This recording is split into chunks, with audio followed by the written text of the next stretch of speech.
Hey there. Hey, Mark, how's it going? Doing well. How are you? Good, man. Trying to check my Um, backdrop here. Are we good? You never know, right? In today's world. So, yeah, I know. yeah, It looks nice and plain. I mean, it's nice and nice, plain. Very good. nice and Yeah, neat. yeah. Yeah, I've got my Jazz old duck decoys behind me, so Oh, very cool. I like it. yeah, yeah. So thanks so much for doing this. I really appreciate it, and Yeah. um, thanks for introducing us to Blue Jeans. This is our first foray into actually using Blue Jeans, which was a recent acquisition of yours, right? It was. It was. And listen, if there's any way we can help and show you some of the cool features, let us know. We've got folks that would be happy to walk you guys through it. So there's some really neat stuff you can do with it. Listen, I imagine that a lot of people listening to this will at least want to check it out because I Yeah. think that we've all had our share of frustrations with Zoom and with other platforms, frankly, that are out there. I'm looking forward to, as I've heard at least about Blue Jeans, it's pretty bulletproof, pretty simple, pretty straightforward. That's certainly the way Yeah. that I found it so far. Yeah, security, simplicity, and I think there's some robust things that Blue Jeans can do that some of the other folks can't. So we're obviously super excited about it. So Well, listen, before we go any further, let me introduce myself to our audience. yeah, I'm yeah. Dave Walker. I'm the co-founder of the Beta SMB Institute. And Mark, you are? Yeah, so Mark Bryan, I run the field marketing organization for Verizon's SMB organization. Right. And how big an organization is that? So it's about a $12 billion business for us. So Wow. it's run by our senior vice president, who's TJ Fox, and there's around 5,000 employees that sit in the space, and obviously it's a very, very important part of our business. Small medium business always has been, but Yep. especially in today's world, with all the things going on and it being the lifeline for what the recovery efforts looking like post COVID. Yeah. The activity has been crazy for sure. So Yeah. And I appreciate what you guys are doing. I mean, I get to sit in this look kind of graced position of looking out over the landscape of business to small business enterprises and brands who are all to varying degrees trying to do something to assist small business customers. And one of the reasons why I wanted to talk to you in this playbook session was because what I saw you guys doing was really pretty extraordinary. And I wanted you to, if nothing else, kind of help us go to school on the origins, kind of the where you started with your assistance to small business, how it's kind of evolved, what are you doing, yeah, and probably most importantly of all, how are you doing it? I mean, I think everybody that I talk to at least is um, both overwhelmed by the scale of what's required, but at the yeah, same time deeply inspired to do something. So it's kind of like people really want to fight the good fight here, and they're looking yeah, for ways in which they can win. So I'm hoping you yeah. can put some wisdom there. Yeah, David, I think that it's actually a really good point that you brought up, and I think times like this tend to bring out the best in people, and Right. I think from a supporting small business standpoint, the fun thing for us was to listen to our customers first and foremost, and then provide relief where we could. In the short term, it was all about relief. How can we help? How can we help? How can we serve? How can we serve? Hmm. And I think with some of the efforts that we had around, we've made $55 million in donations to nonprofits just to support students, healthcare, first responders, small businesses impacted by COVID. We had a Feeding the Front Lines initiative that we did in New York and Detroit. Small business grants, $7 million, $7.5 million to be exact, in small business grants. Our Pay It Forward Live, where we had some artists that were coming on and supporting small businesses, over 70 million views to this initiative that we had. Yeah, I mean, the small business webinars, we've had thousands and thousands. I think we have 11,000 virtual attendees to our webinars.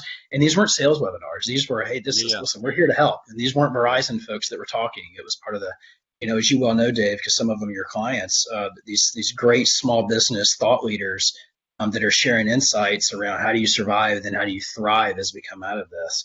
Partnership with American Express. So listen, as a marketing guy, this has been a bit of I don't want to say a dream because it's been a tough situation, but it's been really, really fun to see how small businesses have reacted to some of the efforts that not just Verizon has done, but the greater business community to help out small business. And are you fine? Have you created a feedback loop? I mean, are you able to really kind of have those really important direct dialogues with small businesses to get to hear from them directly? Yeah, we have all of our employees who are still working, right? Our sales folks. So they're Right. engaging with employees, not necessarily, or customers, I should say, not necessarily in a sales capacity, but listen, what can we do to help? And the response has been phenomenal. We mobilized our entire workforce to a work from home model. We had to go virtual. We're using tools like we're using today. And our customers have taken to it very, very well, and they're providing feedback. I think first and foremost, from a marketing standpoint, is describe to the let's listen, listen, listen first. Right. And a big part of that listening, some of it was social, some of it was feedback from the Pay It Forward Live, the webinar series that we had. Some of the feedback is there, but a lot of the feedback has been directly from the customers to our sales reps, and then back up through the marketing machine. And from a field marketing perspective, we've used that intelligence to be able to give the customers hopefully exactly what they need. That's cool. And how many sales reps are there in your field organization that are out there selling Yeah, small so business? there's around 3,500 sales reps in Wow. the field organization. So yeah, when you think, and these are reps that were in retail stores, right? They were in our indirect locations, and they were only there to support small businesses. And when our stores closed, they went to a different model. We moved them to inside sales and some other parts of the business. So our customers began to call the inside sales center since they couldn't go to the store. And we Right. had those reps ready to go on the phones, and we mobilized them using some of the voice over IP technology that we generally sell, right? So, if Yep. you look at Blue Jeans as an example, One Talk as an example, which is our VoIP service, they were able to take care of customers through different mediums after the stores closed. That's cool. And did you kind of in the logistics of mobilizing those 3,500 people? First of all, you put them into a new framework of work where you got to Mm-hmm. train them, obviously. Mm-hmm. But how did you kind of mobilize them? I'm sure people would kind of like to understand what was the script you followed to really get those people aligned and really um, doing the same or similar kinds of things with all their different contact points.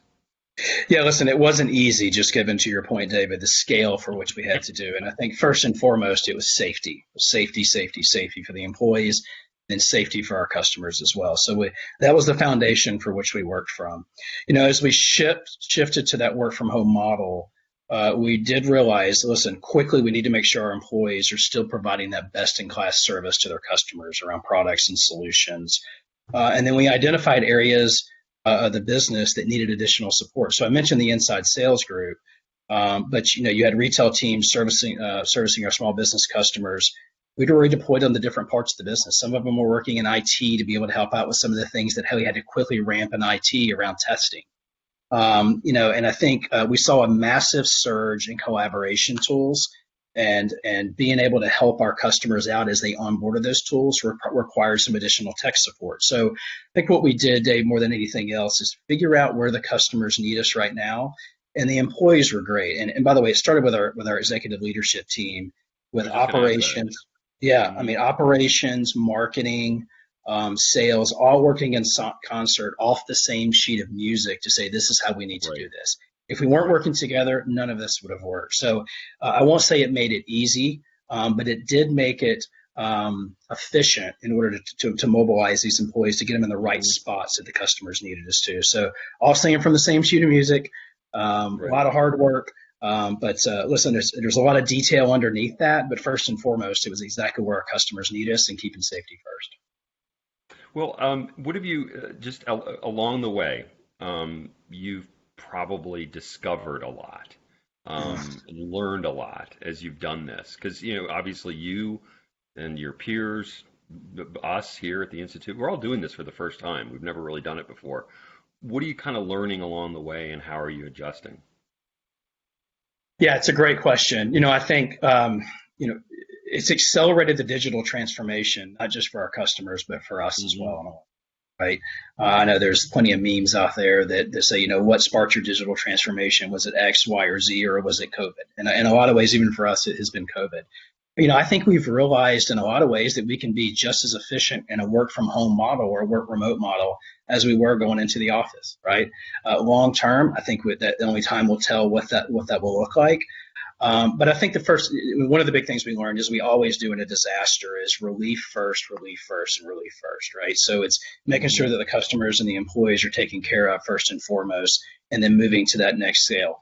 I think it's scale evolution. When you look at the evolution of digital transformation for small businesses, and then how security plays in that, Dave, I think that was one thing we learned quickly is as everyone went to this work from home model and we needed bandwidth, we ramped our bandwidth within the network drastically, right? We gave Hmm. relief to our customers around data caps. We added 15 gigs of data to every customer's account in the SMB Hmm. space. And then we had to go and share that story of security because as folks, as I mentioned, as folks went to a work from home model or work remote model, you had bad actors that were all over the place trying to get into things, right? So Right, just making right. sure we were sharing best practices. A big part of our webinar series surrounded security, and not just endpoint security, but mobile security as well. A lot of people think just because I have my smartphone or my mobile hotspot that it's secure. It's not necessarily secure. So Right. there's products and services that we communicate, and not just our products and services, but industry specific products and services to inform customers on this is exactly what you need to make sure that you're secure in this. But I think the security piece, David, public Wi-Fi is the worst possible thing that you can go on, right? And then sharing the why, and then how do you fix that. And for small businesses who have never gone through this, this is something that we had to make sure that we were sharing with them on how to secure their environment. Well, listen, even neighborhood Wi-Fi. I don't know about your neighborhood in Yeah, Atlanta, but I mean, here in yeah, Chicago, you can fire up our Wi-Fi any given day and see 10 yeah. neighbors on either side. 10 numbers on there. Yeah, exactly. Who's this? Yeah, for So, sure, for but sure. it's interesting that I've certainly read and heard that the the cybersecurity bad guys basically just how fast they mobilized to really take advantage of the work from home situation was extraordinary. That it took a lot of people's breath away. That Yeah. my gosh, they were hitting really really hard. So you guys saw that and just stepped in and said, look, we got to help protect our customers in this Yeah. situation. Yeah, So. and then Dave, I think making it easy for the customers to procure too, right? So we created these Mhm. work from home bundles that, they weren't all science projects, right? It's literally out of the box. Here's what you can do quickly to make sure that your environment is secure, and that's mobile device management. That's products such as Lookout. It's endpoint management on the wireline and wireless side. And there's a lot of different things that I think when you think security, a lot of times you think, oh wow, I'm going to get into this, and I don't have IT support today. I don't have anyone that can really help me. And I think the team across the board, marketing, sales, operations, I'm super proud of the group and the way that let's simplify this for the customers. Let's be very, very proactive in telling the story on how we can help them, and let's give them some insights into exactly what they can do in the short term to be able to mobilize securely. And obviously super applicable and super practical at the same time. So I'm curious in your the process of inventing this basically for the first time, this kind of initiative. Was this a kind of a group brainstorming effort? Did somebody come running down the hall with a piece of paper and say, "I've got a great idea"? How did Yeah. it really kind of take shape? Yeah. Listen, I think it started at the top, and setting the tone for let's get into this, as I mentioned earlier. Let's get into this serve mode quickly. Let's figure out how we can quickly help folks, take care of what they need to take care of in today's environment. And so started from the top, and then yeah, you listen. There was a little bit of that, and I think we proved that super exciting, by the way. We proved that we could be agile and we could be nimble in creating some of these packages for our customers. Anyone that works for a large organization, sometimes things can take a while to get done. And I think Right. we showed the ability to quickly move on some of this stuff. And listen, you asked earlier, what do we learn from this? I think what we also learned, we can move a bit faster when we need to, right? So that was a big piece of it. But yeah, a lot of it was, again, listening to our customers and saying, okay, what do you need? Well, we haven't thought about this. We haven't thought about that. We actually reached out to customers from time to time and said, listen, if you had to create this, if you were us creating something, what would you do? And it's having that conduit back and forth to Hmm. be very candid with each other around, okay, what do we need quickly, right? And then we quickly put it together. And yeah, to your point, it was folks running down a virtual hallway saying, hey, I Right. think we need this. But Yeah. but the teams Yeah. worked really, really well together. And again, the customers played a tremendous part in giving us that feedback. So as you think about, and I applaud you because I mean it really is kind of rapid product development, right? I mean you had Yeah, to literally kind of start from the drawing board and build new products and services and capabilities. As you think about now, the, the lessons learned, recap for us what you think some of the principles are in being successful over this last 3 month period in at least helping with the immediate recovery. And then I want to talk about the transition into what's next. But give us a quick recap of the 3 or 4 principles you think that were the most important for how you did what you did. Yeah.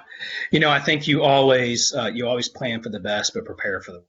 I think that's you know, we have a long history of having to respond to a disaster, right? Whether it be a hurricane, an earthquake, wildfires, any type of situation where we have to engage the community quickly. So in a lot of ways, dude, we brushed off that playbook.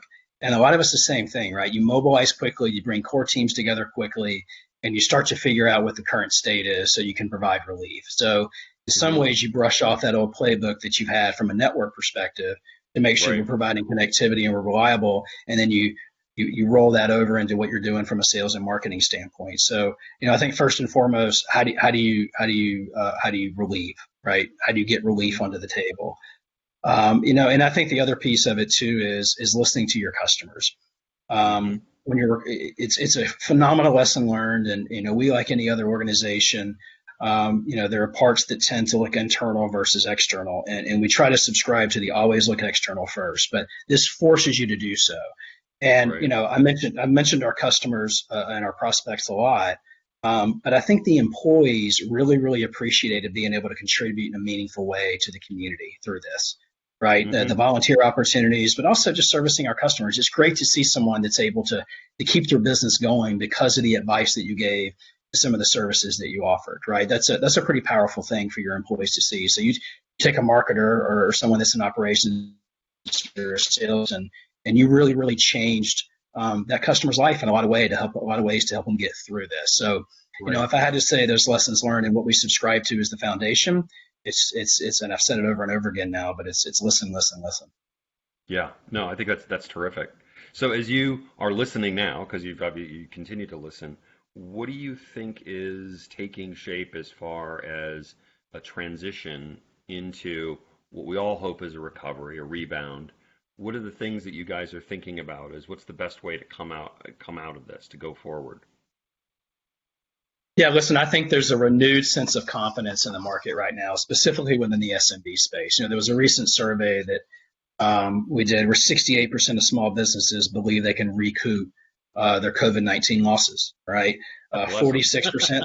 Yeah, I know. God Yeah, bless their absolutely. optimism. I mean, Yeah, it's great. But I think you said it right. It's optimism. And then how can we yeah. help in that optimistic state, right? I mean, nearly half of small businesses that remained open say their business we would stay open for more than 6 months if the pandemic continues just the way it is today. So, while we saw that curve in the beginning where optimism was really, really low, it quickly ramped back up as businesses started to find new ways to service their customers. You think about the restaurant industry moving to more of an external environment and a pickup environment, right? I mean, restaurants are now opening up; they have seating outside. That creates a Hmm. different business model. The supply chain changed a bit as well, right? You saw restaurants who are now selling meat or food from their Right. supplier direct, right? So if you think about the supply Yeah. chain model and how you monetize that model, it wasn't the end customer, right? It was way before it even got to the end customer. So I think that piece of it's been super interesting to watch. And do you think that has uh, the ambitions of rolling out your technologies Yeah, and frankly getting people to upgrade to a lot of the new technologies that you yeah. guys have enabled? Do you think does that accelerate? Does that decelerate? Does it just change in the offer form? How do you think Yeah. that works? Yeah, listen, I think it accelerates it for sure. What we're seeing today is the demand for collaboration tools has gone up exponentially. When you look at Right. Blue Jeans, you look at voice over IP services, you look at the collaboration tools that you have, and then how does that integrate in their environment? That's probably been the biggest request. And then connectivity as well, right? Backup connectivity, primary connectivity using wireless, really moving to a true mobile environment. And if you look at Gartner just came out with a study around best practices for as folks come back in this new COVID world. And it's as you evaluate your IT resources, making sure that you're using wireless as a primary and not just leveraging the wireline networks that are in play today. Everyone needs to have those strategies. So short answer to your question, Dave, is absolutely. We're seeing the digital transformation has been exponential, and we're seeing customers now inquire more around 5G than they ever have in the past as well, right? Because they're thinking long term and how we can use these new networks to be able to service our customers and gain efficiencies within their own business. And it's even opening up new avenues, as I mentioned earlier, the restaurant business at a high level. But there are new businesses that are going to open up because of this, and that are already opening up because of this. So I think that the sense of optimism is folks are figuring out not only how do I operate here, but how do I change the way I operate and create additional revenue streams for us. Are there any other categories besides restaurants where you see kind of like a disproportionate demand for this new technology? I mean, I just very specifically, are you seeing, because of telehealth, are you seeing like, wow, there's going to be a lot of work to do in that space? Yeah. Listen, I think you hit the nail on the head. Healthcare, telehealth, the way that folks will interact moving forward with their doctors and their healthcare providers will be completely different. I think, the days of going to the doctor when you're sick are largely over, right? So you think about a telehealth environment, that's widespread. So demand for support for telehealth has been through the roof, so to speak. I think the other piece is transportation. This has opened up. Everybody wants things delivered to their home now, right? So we're seeing a lot of demand for vehicle tracking through our Connect network. And fleet management through our Verizon Connect network. We've done it for many, many years, but the demand for these products and services is accelerated in this environment. So, I would say retail and hospitality they're having to look at things a bit of a different way. So the demand for new technology within that space is accelerating. But transportation, healthcare, those are the big ones that we see in the short term. And are you, particularly for those businesses and those categories of business that are kind of struggling with a new process, like a restaurant is struggling with a new process of curbside delivery or takeaway or whatever. What are you guys, how are you guys problem solving, on behalf of your particularly your small business customers? What's your process for doing that? Yeah, great question. So it's funny, I just got the previous call that I was on, Dave was talking about just this. Listen, there's customers who are willing to share that information with us, and and if they give us permission, we're obviously sharing it as well. So, we're trying to take as many use cases in this new world as we possibly can, document on behalf of our customer, and if applicable and appropriate, sharing those with some of our other customers. So there's plenty of best practices that are out there now. We have a tremendous technical team that can help get folks back on their feet. We have partners who can help folks get back on their feet. We're a phone call away. And when I go back to the sell and serve model that we mentioned earlier, the serve piece will remain intact as we push forward here, right? So, we have an internal support structure with engineers who can help customers out on demand. Our sales teams are very technical and can help out. If they require that additional expertise, they know exactly where to go to find it, right? So again, plenty of folks internally, plenty of folks externally within the information technology world and technology world that we can reach into. And we love being the conduit to be able to help out and keeping it as simple as we possibly can for our customers.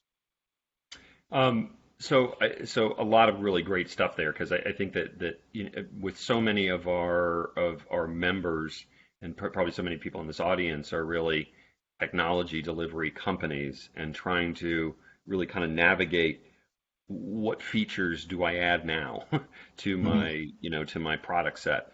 And I think your approach of really, well, let's solve the problem first. Let's serve first and figure that out from the end of versus just kind of bolting features on that we think in our somewhat in our own four walls are going to be terrific additions to what people need. So kudos to you on that.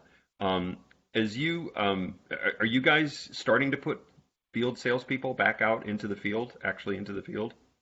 Yeah, we are, and not necessarily doing face-to-face appointments at this point. We're trying to make sure that our customers and our employees stay safe during this time. The remote sales force and the ability to use our technology and our collaboration tools has worked really, really well for us, right? So, one thing too, to touch back on your previous question, which actually feeds into that question is, when you look at we're trying to help customers on this 2 to 3 year transformation digital journey around what does this look like Right, long term for them, right? right, And yeah, right. we're doing that. Most of the time, it's remote. We'll open back up as the company opens back up, but we'll only do that in an environment where you have with a we're super comfortable that our employee is safe and that we're comfortable that the customer is safe as well. But we're aggressively for lack of a better word, reaching out to our customers to see how we can help them on that journey. I was talking to Bill Bice, who's the CEO of Boomtime, the other day, and he said, one of the things that he sees at least is that these last 3 months have condensed 10 years worth of digital transition on behalf Mm-hmm. of small businesses into this incredibly short window. So Yeah, at a minimum, the desire is there. At a minimum, the yeah, desire is there for the first time in a long time, and it's bordering on universal. This recognition that I got to go to e-commerce. I've got to upgrade my hmm digital platform. I've got to basically have more instantaneous and flexible communication with not just my employees, but my customers. And the list goes on and yeah, on, not telling you yeah, something you don't already know. But do you guys sense that as well amongst SMBs that they're all kind of like chomping at the bit and the phone's starting yeah, to ring a lot more and yeah, yeah. No, absolutely, Dave. And it's been fun to watch some of the innovation that's taken place just in this short period of time. Right? hmm I mean, go to your local restaurant. I mentioned that a few times now, but your local retailer and look at the way that they're doing business now versus the way they were before. Mobile payment systems, mobile point of hmm sale systems. Listen, they've been prevalent for years and years and years. Now they're everywhere, right? Everyone is adopting these. I went out the other night and there was a restaurant that I went to. There's no menus, right? It was a QR code that you scanned with your phone, and now I get the menu on my phone. So touchless environment, right? We're even doing this in our own retail stores. We literally have a touchless retail environment. I yeah. think the innovation. Listen, almost all the innovation in this country has always come from small businesses, and this period of time is shown no different, right? So I'm super excited to see what comes out of this, the innovation Right. that takes place, and then how we can play a small part in that. No, that's terrific. That's terrific. So, let's. I'd love to talk just as we wrap this up. Talk a little bit about what's personally inspired you as you have done this, as you have done this work on behalf of an enormous organization, and mustering a force in the thousands. What are the things that for you have been the biggest insights, the biggest points of inspiration, the things that really kind of you would say, hey, if I had to put my arm around the shoulder of one of my peers who's maybe struggling right now to figure out what to do, what would you say? Yeah. Listen, I think the work that's being done right now is incredibly meaningful, right? And this is a very tough time in our country's history. And I think we'll walk out of it stronger in so many ways. I think for me, from an inspiration standpoint, it's quickly aligning across the organization and seeing the teamwork that took place between the marketing, operations, sales, legal, human resources, all the teams really working together in a team environment to get things done. And hmm I think we were able to show what's possible, and that when we all put our minds together and we all work in concert together, and we work in a very civil manner towards a common goal, which was to serve our customers, what can hmm be done is quite frankly, it's incredible. It's incredible. And as you talk to folks, and we have this same conversation internally on our and podcast, and a lot of folks are getting choked up just talking about how they've been able to help, and how inspiring it's been to be able to be a part of it. And by the way, also dealing with your own personal situation at home just like everyone else. So Right. I think putting those two together, and knowing that you're meaningful, the work that you're doing is meaningful, and you're helping folks out. And it's not just helping small medium businesses make money, or businesses make money. It's how can I really help you get through this tough time, and let's do it together. And that's been incredibly inspiring. And just a huge shout out to the Verizon executive leadership team on how from the top down they set the tone on how we should be doing this moving forward. That's great. That's terrific. That's great to hear. Well, listen, this has been fantastic, and I mean, it's exactly what I hoped it would be. It's really kind of helping to share, again, amongst your business to small business peers, whether they're product developers or marketers or salespeople, really the playbook and the inspiration behind the playbook and the inspiration that the playbook really delivers. So I'm really, really greatly appreciative of the time that you spent today. And we'll be broadcasting this out to our world, and I'm sure it'll get a terrific response. So, Mark, thanks Yeah. so much for doing this. I really appreciate it. Yeah, Dave, appreciate you having me and appreciate the partnership you have with Verizon and all of our business units. And you guys have been a great partner for a long time now. And we can't thank you enough for all that you're doing out there. So thank you. Appreciate it. Thanks a lot. Take Okay, care. take care. Bye bye.